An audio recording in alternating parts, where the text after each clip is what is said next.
Shalom para orang tua dan anak-anak yang dikasihi Tuhan. Jumpa lagi dengan Kak Eka dalam Bina Iman khusus anak-anak. Nah, hari ini kita belajar tentang Roh Kudus berkuasa. Kak Eka ulangi, Roh Kudus berkuasa. Yang diambil dari Kisah Para Rasul pasal 1 ayat 8 dan 9. Yang berbunyi demikian. Tetapi kamu akan menerima kuasa kalau Roh Kudus turun ke atas kamu. Dan kamu akan menjadi saksiku di Yerusalem dan di seluruh Yudea dan Samaria dan sampai ke ujung bumi. Sesudah ia mengatakan demikian, terangkatlah ia disaksikan oleh mereka dan awan menutupinya dari pandangan mereka. Yang kita akan pelajari yaitu bahwa ketika Tuhan Yesus naik ke surga, dia berkata, kamu akan menerima kuasa. Kuasa apa? Kuasa Roh Kudus. Nah, Roh Kudus itu adalah pribadi Allah.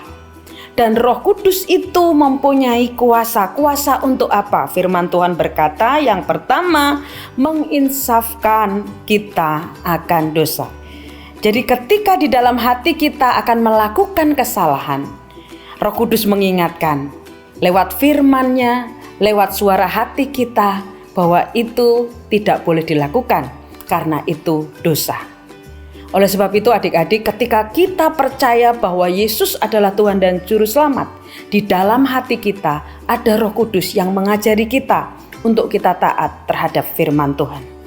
Kemudian Roh Kudus juga, apa yang dilakukan Roh Kudus? Roh Kudus memberikan kekuatan untuk kita berharap kepada Tuhan. Kita akan disertai Tuhan, kita akan ditolong Tuhan ketika kita berharap kepada Roh Kudus. Tuhan Yesus sudah naik ke surga, tetapi dia memberikan Roh Kudus-Nya untuk apa? Untuk supaya kita ditolong oleh Roh Kudus. Kemudian Roh Kudus adalah roh kebenaran yang mengajari kita untuk hidup benar di dalam firman Tuhan. Kemudian juga Roh Kudus adalah penghibur. Yohanes 14 ayat 26 berkata, tetapi penghibur yaitu Roh Kudus yang akan diutus oleh Bapa dalam namaku, dialah yang akan mengajarkan segala sesuatu kepadamu dan akan mengingatkan kamu akan semua yang telah kukatakan. Bagaimana kita bisa ingat akan firman Tuhan?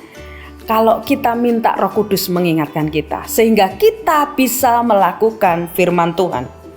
Dan Roh Kudus membawa damai sejahtera. Supaya apa? Hati kita tidak gelisah, kita tidak tawar hati. Itulah fungsi Roh Kudus atau pekerjaan Roh Kudus. Ketika Tuhan naik ke surga, dia memberikan Roh Kudus-Nya. Supaya satu, kita sadar akan dosa kita. Yang kedua, kita berharap kepada Tuhan melalui Roh Kudus. Yang ketiga, dia memberikan penghiburan dan penolong bagi kita. Tuhan Yesus memberkati.